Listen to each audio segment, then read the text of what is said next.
don't formally identify myself as a veteran for peace. I don't attend the meetings. I salute these guys, Huey, Bruce, Frank. I more identify myself as Walk for Democracy and Justice. Folks, today started off as a nice, blue, beautiful day. We're here. People are enjoying themselves on the fishing pier, on the boardwalk, walking back and forth and enjoying life. Can we just take a moment out, a break, for these people who will not be able to enjoy another sunny day, a blue sky, love with their families? Just a moment. Thank you.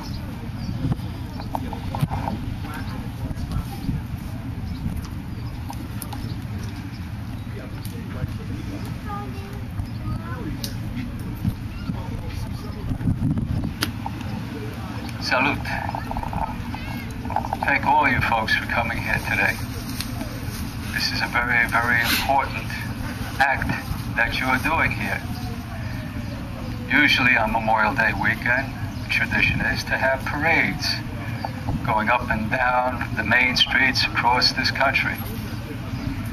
This is the way I would rather mark those members of my platoon who were killed in Vietnam and in Cambodia. And they will never see grandchildren, see children grow up to be healthy human beings. And that's what war brings upon all of society. Death and destruction. In the winter of 1968-69, I was drafted. And I had seen people come back, such as Huey Bruce over here and some other gentlemen who had served earlier in the 1960s in Vietnam. And I begun to learn that we were doing something terribly, terribly wrong. We could see the body bags coming back here, but we weren't seeing too much of what the cost was to the Vietnamese people and to that beautiful country that we were bombing and poisoning with our weapons of mass destruction. We are here today to honor all of the dead, and that's why I wear this shirt. Honor all of the dead, not to glorify just the warriors, although we take our hats off to them who went into harm's way in trust and confidence that their leaders were sending them for the right reasons.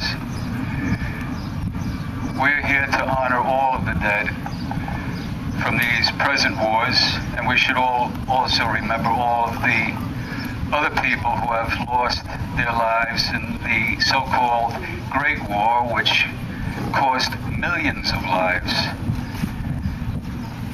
For me particularly, this is a day I remember Vietnam. And I feel great, great guilt. And I will feel that guilt for the rest of my life because I did kill there, I did take life there. We must learn, we must commit ourselves to never forget and to stand up against the causes of war. The expendable value of life, the abuse of power, the glorification of war and militarism, the striving for power, the apathy, the indifference to others' suffering. We have peace and enjoyment here. There are places around this world, from Kingston, Jamaica, to Haiti, to the Eastern Congo, to places in West Africa still, to Afghanistan and Iraq, where people are not enjoying life as we enjoy it today. It's up to us to commit ourselves to fighting against those causes of war, standing up, speaking out when those war drums start beating. In the winter of 68, 69, I said I have to make a stand, and in the induction center at Fort Hamilton, Brooklyn, I was with a bunch of other guys, and I was no better than them. And they were joking and kidding around on the bus from the St. George Post Office to Fort Hamilton, Brooklyn. We got in that room, and they didn't know me, or most of them didn't know me from Hill of Beans. And when they said my name, I knew I had to make my stand. I had to say that there is something wrong here. And I refused the oath of allegiance. When they got me upstairs, they said, you know, fella, you face 5 years imprisonment and $10,000 fine. And I said, yeah, I know that. And I said, I'm no better than any one of those guys downstairs.